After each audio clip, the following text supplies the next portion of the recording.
Bonjour à tous, aujourd'hui je vous propose un exercice sur le chapitre des sommes de variables aléatoires. On va parler d'échantillons de taille n et ici de loi binomiale.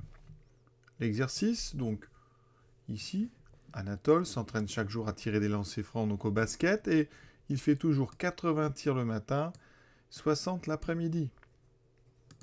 Il marque avec une probabilité de 0,72 le matin et 0,65 l'après-midi. Chose importante, tous les tirs sont supposés indépendants. Et on va donc créer deux variables aléatoires. X, ça sera donc la variable aléatoire donnant le nombre de tirs réussis par Anatole le matin. Et une deuxième, celle donc réussie l'après-midi, ça sera donc grand Y. On va étudier un petit peu ces deux variables aléatoires en essayant de mettre un petit peu en évidence le cours donc sur les sommes de variables aléatoires. Donner la loi suivie par X et celle suivie par Y. Mon objectif dans cette vidéo, c'est vraiment de détailler le cours. Bien sûr, on pourrait répondre tout de suite que X suit une loi binomiale parce qu'on répète le matin 80 tirs de façon indépendante. Donc si on s'intéresse au nombre de tirs réussis, eh bien X suivra donc une loi binomiale de paramètre 80 et le succès donc à 0,72. Donc la loi binomiale 80,072. Y, c'est répétition de façon indépendante de 60 tirs, donc Y suit une loi binomiale aussi. Par contre, c'est 60, 0,65. Alors maintenant, pourquoi ici est-ce qu'on parle d'échantillons de taille n? Eh bien, regardons le matin et appelons x0.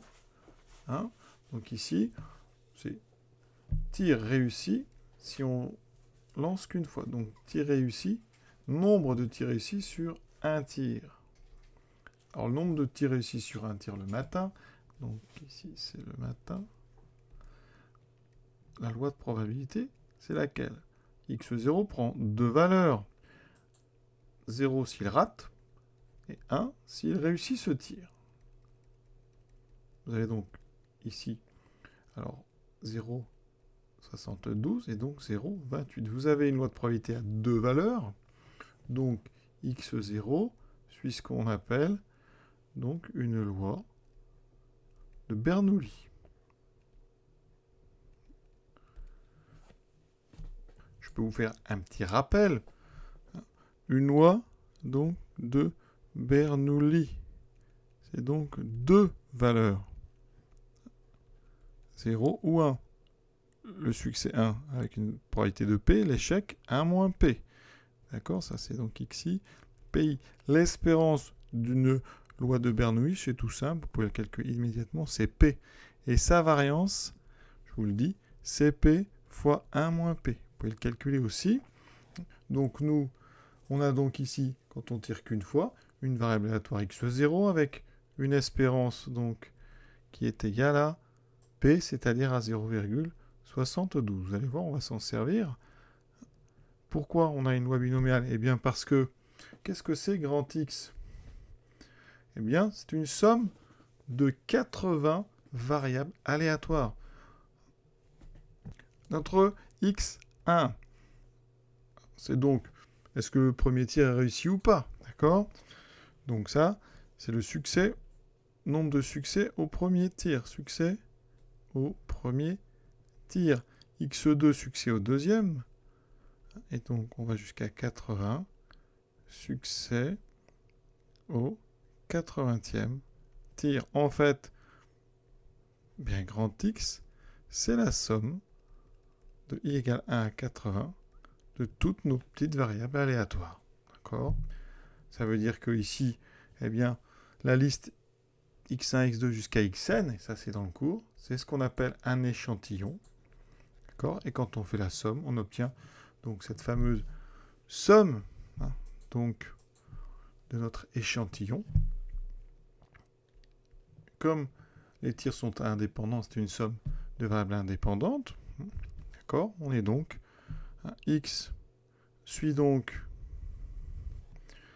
la loi binomiale de paramètres 80, 0,72 parce que bien, vous avez répété de façon indépendante donc non pas n variables identiques, mais n variables qui suivent la même loi, celle de x0, cette fameuse loi de Bernoulli, avec une espérance de 0,72.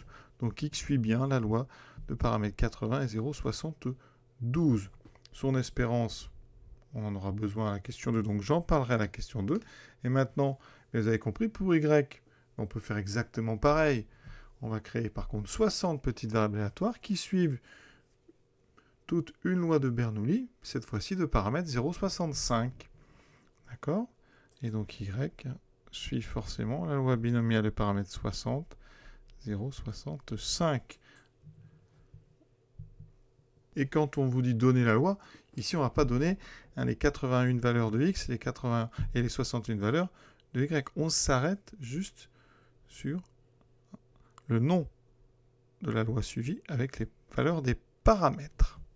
Deuxième question, donc les espérances, les variances. Alors, ici, comme x, c'est une répétition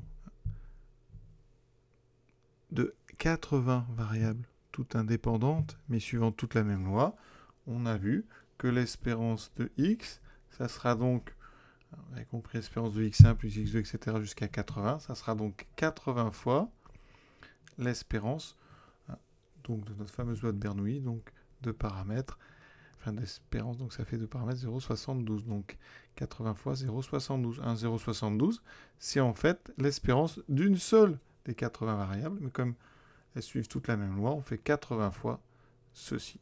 Donc c'est comme si on faisait l'espérance de la somme, c'est la somme des espérances.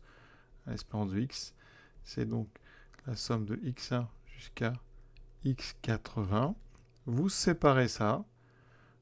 Ça fait la somme donc de i égale 1 à 80 des xi, donc des espérances de xi. Et comme chaque xi suit la même loi, on aura une somme de 80 fois le nombre, donc ici, qui était 0,72. Donc vous aurez 80 fois 0,72. Donc ça fait quoi? Ça fait 56 et 1,6, donc 57,6. Pour y, c'est la même chose. On va donc faire n fois p, 60 fois l'espérance d'une seule des 60 tentatives, donc qui était de 0,65. Donc 6 fois 6, 36. 36 et 3, ça fait donc 39. Pour la variance, alors là, l'indépendance est encore plus importante parce que la variance de x, je vous l'ai dit, c'est la variance donc de x1 plus x2 jusqu'à x80. Comme on l'a répété de façon indépendante, eh bien on va pouvoir séparer. Ça sera la somme de y égale 1 à 80 des variances des xi. Comme elles suivent toute cette loi de Bernoulli de paramètre 0,72, on aura donc ici, eh bien, somme de y égale 1 à 80 du même nombre qui est, je vous l'ai dit, p fois 1 moins p, avec p égale 0,72. Donc 0,72 fois 0,28. Et cela 80 fois, donc j'aurai 80 fois 0,72 fois 0,28. Donc ça, c'est la variance de x. Vous retrouvez en fait cette formule qu'il faut connaître. Donc, je rappelle ici que pour une loi binomiale, l'espérance c'est n fois p, et la variance c'est n fois p fois 1 moins p. Oui, on retrouve ça. Ça donne 16,128. Pareil pour y, la variance de y, ça sera donc 60, n, fois p, 0,65, fois 1 moins p, 0,35. Je trouve 13,65. Donc on note ça. E de x, 57,6. E de y, 39. Variance de x, 16,128. Variance de y, 13,65.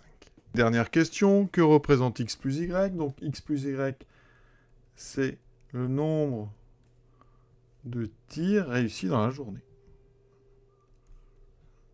Dans la journée. Alors, pas demandé, mais on va le donner. L'espérance de x plus y, c'est donc espérance de x plus espérance de y, ça c'est toujours vrai quel que soit x et y, donc ici 57 et 39,6, donc c'est 0,6, 96,6 tirs réussis en moyenne dans la journée. Pour la variance, alors tous les tirs sont indépendants, que ce soit du matin ou de l'après-midi, donc x et y sont indépendants. Les résultats du matin n'influent pas les résultats du soir. Conclusion, par indépendance, la variance, c'est la somme des variances. Donc ça va me faire ici, alors ça finit par un 8, 7 et donc 29,778.